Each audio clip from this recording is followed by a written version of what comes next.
How's it going, guys, and welcome back. I hope you're doing well. So today, what we're going to do is we're going to go over why I think you should give Ghost Arm Block and Ghost Arm Block Overpower a shot. Now before we do, some of you may know I do like to do unscripted content, so if it does get a little long-winded, I will post the chapters down below for easy navigation, because we will be going over Ghost Arm Block and Ghost Arm Block Overpower in one video. So with that being said, let's go ahead, let's get into it. So Ghost Arm Block, guys. So again, I have been using a lot of the Greatsword on stream. I'm getting a lot of reps in with it, and I love Ghost Arm Block. Ghost Arm Block, probably my favorite way to negate damage using the Greatsword. And I'll even say this, I think once you get Ghost Arm Block and Counter Strike, once you get these two skills, I personally have not seen any reason to use a normal Brink Guard at all. Once you have these two skills, they are just better Brink Guards in every single regard.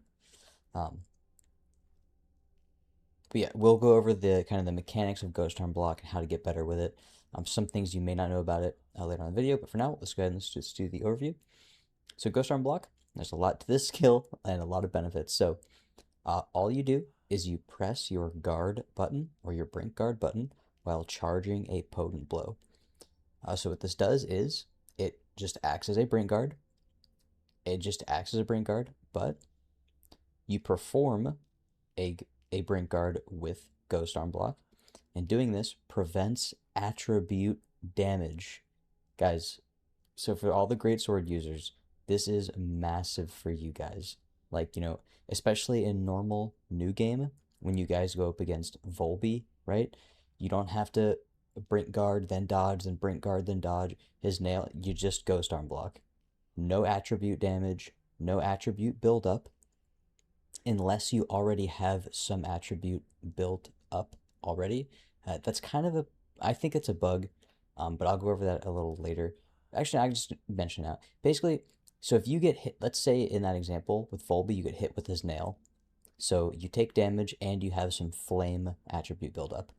If you Ghost Arm Block, once you have already built up attribute, not damage, but attribute build up, it will continue to build up, which I think that's a bug. I know for a fact it does it with Chaos. I did it on stream with Maluka, just testing it out. But in short, if you have zero buildup at all and you Ghost Arm Block, it prevents all attribute damage and buildup, right? So if you normal Brink Guard, in this example, we'll say Volby's nail, well, it's on fire, you take damage and you get attribute buildup. If you Ghost Arm Block, you do not take any damage, and you do not get any attribute buildup. So it's literally just a superior Brink Guard, and it's every way. So we're going to read on down. So successfully performing a Brink Guard deals damage to your enemy, so it deals increased damage more than a normal Brink Guard. And I know a third benefit, and it temporarily increases attack damage. So guys, you Brink Guard with Ghost Arm Block. Again, it's a superior Brink Guard, but then it deals additional damage more than the Brink Guard, and you get a temporary attack damage buff. But wait, there's more. Reading on down, potent blows, chained after Ghost Arm Block, charge faster, and in case you didn't think that there were enough benefits for Ghost Arm Block, not only do your potent blows charge faster, chained armor breakers. So if you armor break or use armor breaker after Ghost Arm Block, they consume 0 stamina. Whew. Okay, so guys, that is Ghost Arm Block. So if we're counting, right, it's you receive no attribute damage, no attribute buildup. Just 2 benefits right there. Then you deal more damage, it's a third benefit, for Brink Guarding with Ghost Arm Block, rather than a regular Brink Guard. as a fourth benefit, you get a temporary attack damage buff. Benefit number 5, potent blows charge faster. And then benefit number 6, armor breakers don't consume stamina. Now, this makes for a very fun gameplay loop because you can ghost arm block into armor breaker, and then if your enemy has a very fast other attack, you can't charge another potent blow fast enough after armor breaker, so then you can use counter strike, right? Which you can also interrupt armor breaker if it's that fast, right? So ghost arm block, armor breaker, then counter strike. But here's the thing, you don't have to use armor breaker after counter strike. If you successfully negate damage with counter strike, you can then instantly charge a potent blow from your counter strike potent blow hit to charge for another ghost arm block brink guard.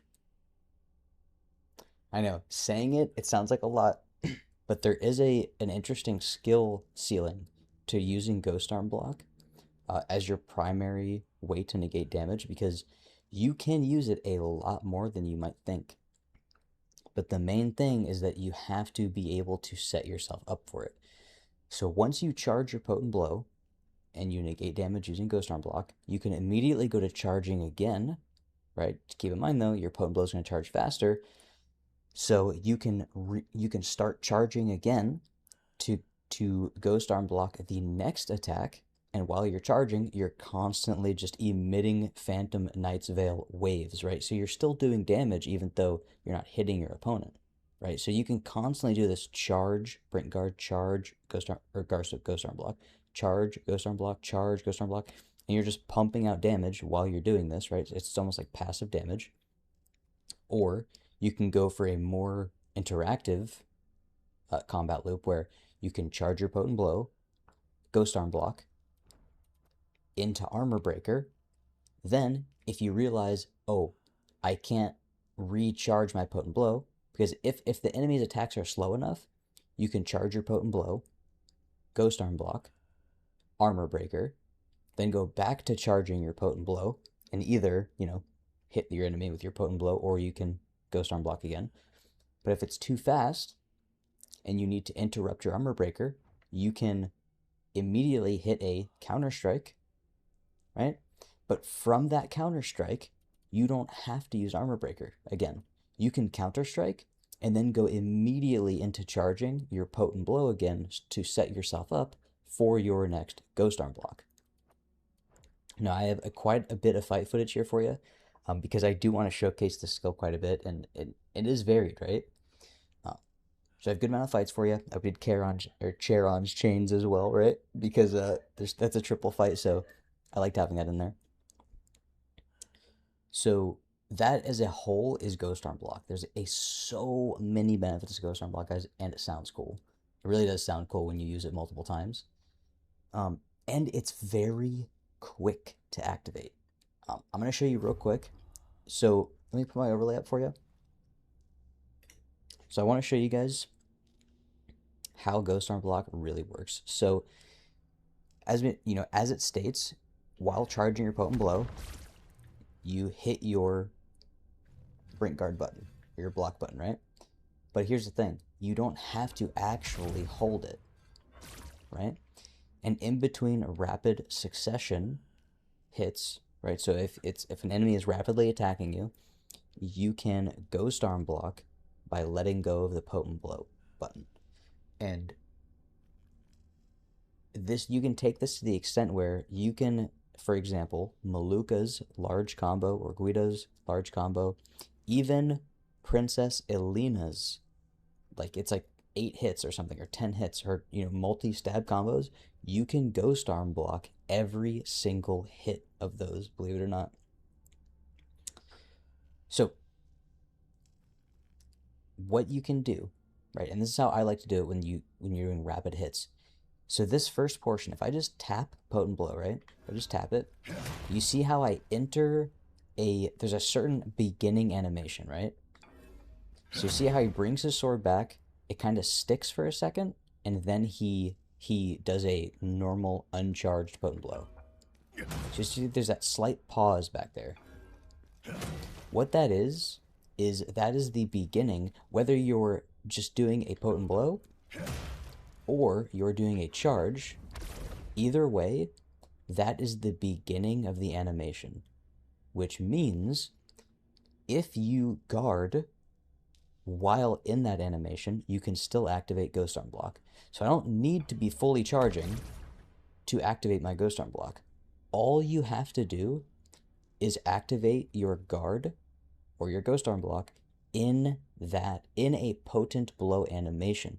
So if you look at my overlay, if I click my guard button just in the beginning animation, because remember, that beginning animation is the animation of just a potent blow or a charge. Either way, he goes through that animation, so you can guard during that. So if you look at my overlay, I can either Ghost Arm block like this,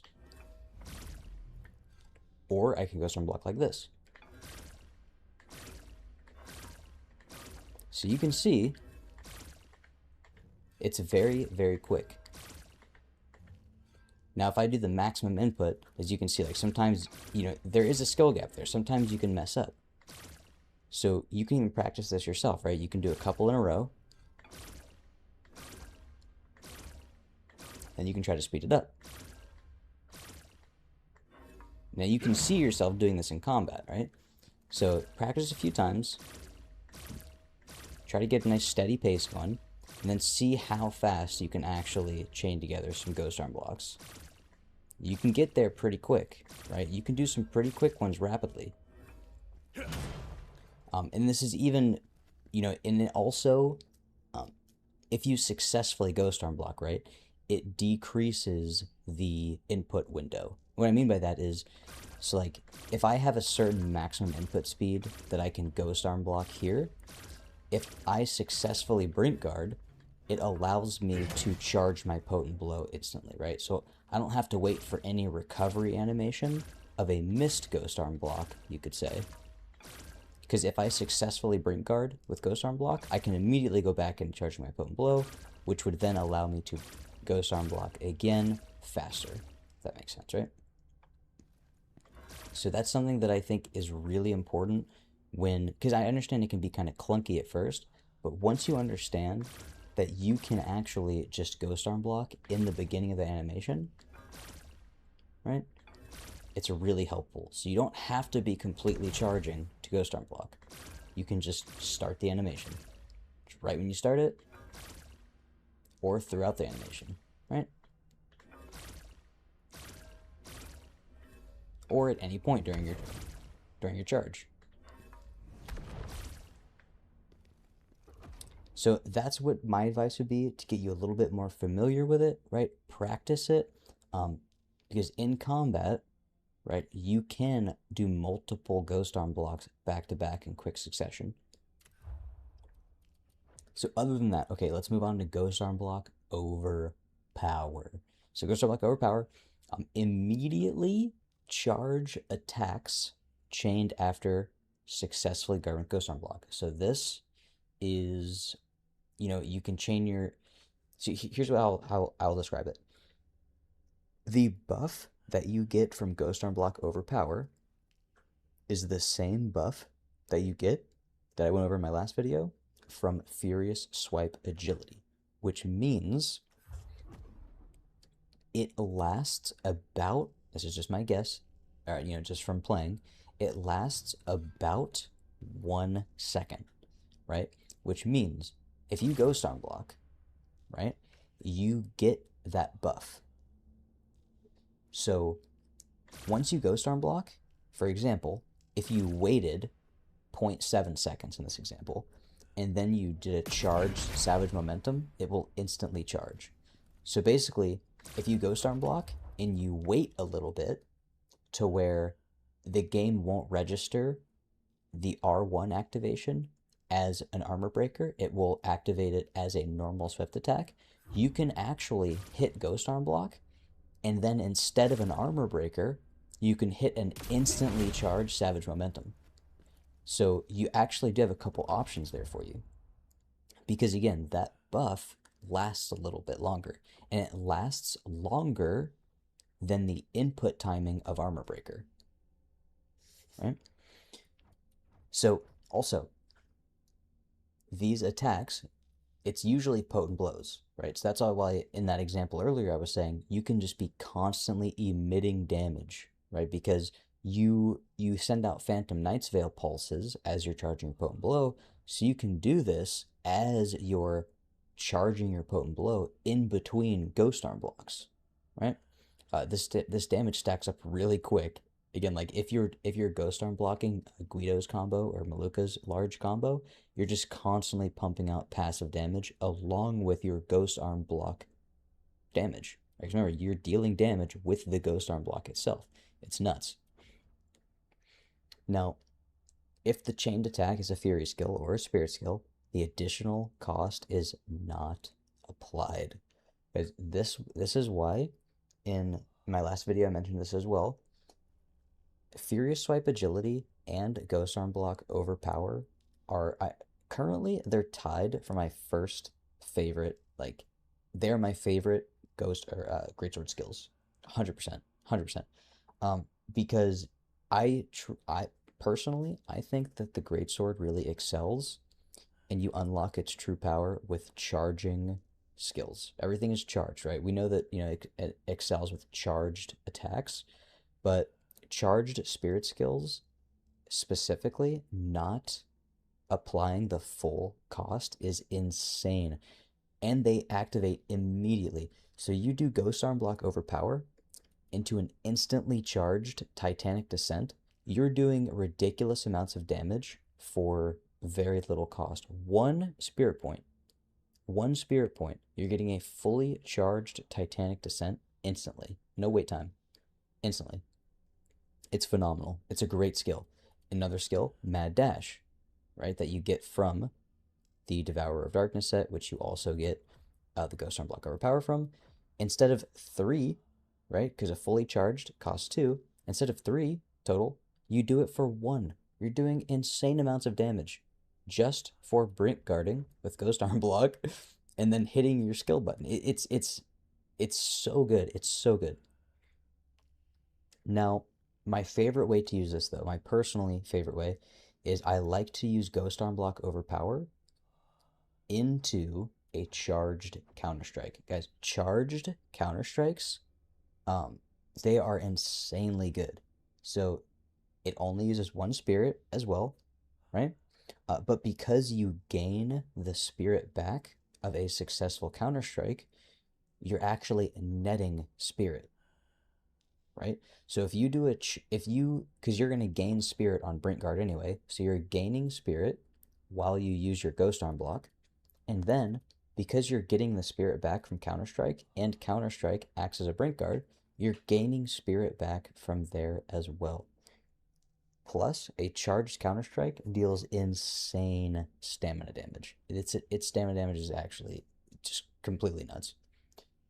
So with these two skills in particular, using them back to back, you really do feel just like a complete unit, right? Just this immovable object that your enemy cannot get past. The power fantasy really is there for the Greatsword users in this game. It's insane. I've been loving it. I'll say charge skills really bring the best out of the Greatsword in my opinion. Now I will go over one thing real quick. So the Devourer of Darkness set, this is where you get Ghost Arm Block Overpower from, as well as I really like this set just because it also gives you an additional like it adds to the natural attack damage buff of Ghost Arm Block and gives you an additional 25% damage increase just for using Ghost Arm Block. And this actually stacks while you're using Ghost Arm Block at like its own damage. So as an example, if Ghost Arm Block deals 100 damage, right? Normally, like the first Ghost Arm Block, if it deals 100 damage, once you get that buff from the 4-piece, then you're going to be dealing 125% throughout until that buff goes away with your Ghost Arm Block. So that damage even applies to your Ghost Arm Block damage itself. It's so good. It's so good. And again, I'm gonna have a bunch of fights in here, so you can see how I personally like to use it the most. But one more thing, I did go over this in my last video. There is an interaction with, because it gives you the same buff as Furious Swipe Agility, that charged buff. You can also do, if you guys didn't see my last video on Furious Swipe Agility, I would go to the section, I would just check it out, go to the section where I go over this interaction, the skill interaction. If you Ghost Arm block, Overpower, and then you hit a charged counter strike against your enemy, and not successfully brink guarding with it, if you just hit your enemy with it, you can then use another charged spirit skill or charged potent blow immediately after, to really maximize your DPS, especially if you know you're going to get your spirit back, right? So go check that video out. I do go over that interaction a little more in depth, and I use the training grounds for that just to demonstrate.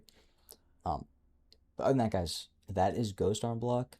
That is Ghost Arm block Overpower.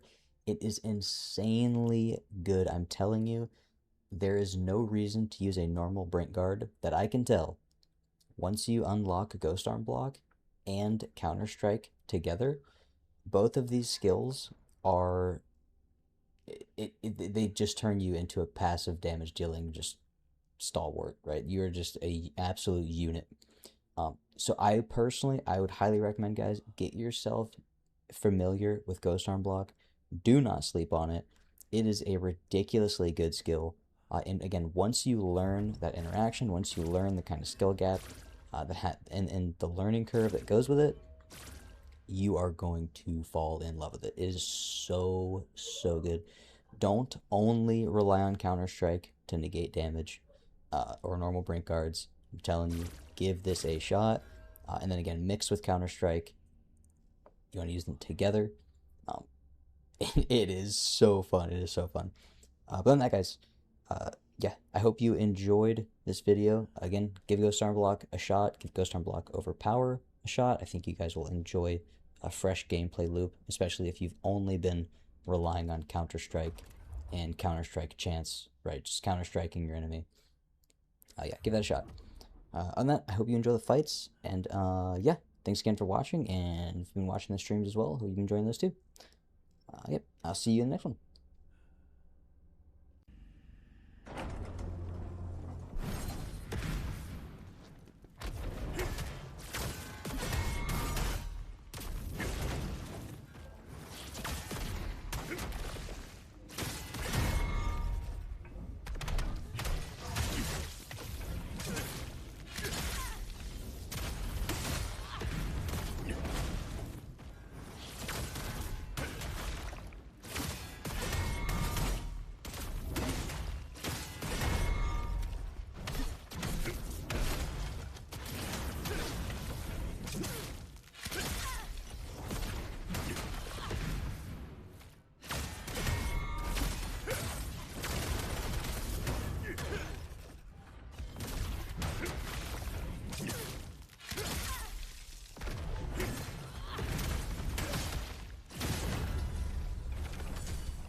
Subdue those bound to the chains.